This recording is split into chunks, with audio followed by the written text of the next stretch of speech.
આગામી સમયમાં ગુજરાત સરકાર યુસીસીનો મુસદ્દો તૈયાર કરવા જઈ રહી છે, જેને લઈને આદિવાસી સમાજમાં ભારે રોષ જોવા મળી રહ્યો છે। આ મામલે આદિવાસી સમાજના આગેવાન અને ડેડિયાપાડાના ધારાસભ્ય ચૈતર વસાવા સખત યુસીસીનો વિરોધ નોંધાવી રહ્યા છે અને તેઓ માંગ કરી રહ્યા છે કે આદિવાસી સમાજને આ બાબતથી બાકાત રાખવામાં આવે।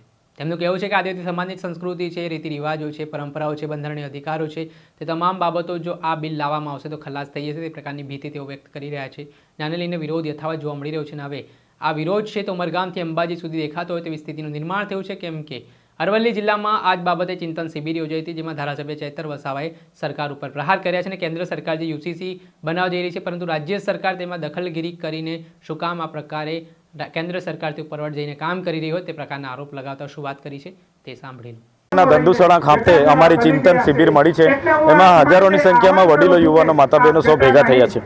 જે હાલમાં ગુજરાત સરકાર ગુજરાતમાં યુસીસી લાગુ કરવા માટેની તજવીજ હાથ ધરી છે, જેનો અમે સખત શબ્દોમાં વિરોધ કરીએ છીએ।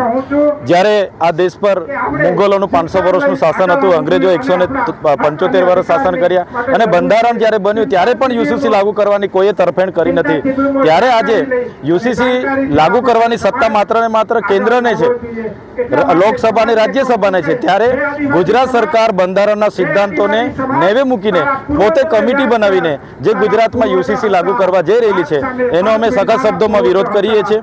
આપણે સમાનતાની વાતો કરીએ છીએ, પણ આજે પણ એસસી, એસટી હોય, ઓબીસી, માઇનોરિટી સમાજ સાથે સમાનતા નથી। ત્યારે હાલના તબક્કે ગુજરાતમાં યુસીસી લાગુ કરવામાં નહીં આવે એવી અમારી સ્પષ્ટ માગણી છે। આપે સાંભળ્યા હતા આમ આદમી પાર્ટીના ડેડિયાપાડાના ધારાસભ્ય ચૈતર વસાવા। હાલ તેમનું જે નિવેદન સામે આવ્યું છે તેણે ફરી એકવાર રાજકારણમાં ખળબળાહટ મચાવ્યો છે। તેમણે રાજ્ય સરકાર ઉપર પ્રહાર કર્યા છે અને 45 દિવસમાં જે આ બેઠક છે, કમિટી છે, તે કમિટી મુખ્યમંત્રી ભૂપેન્દ્ર પટેલને રિપોર્ટ સુપરત કરશે। ત્યારે યુસીસીના મુદ્દે ફરી એકવાર રાજકીય માહોલ ગરમાયો છે। દર્શક મિત્રો, એન કવરેજ ન્યૂઝને આપ લાઇક કરી લો, સબસ્ક્રાઇબ કરી લો અને શેર કરવાનું ભૂલતા નહીં।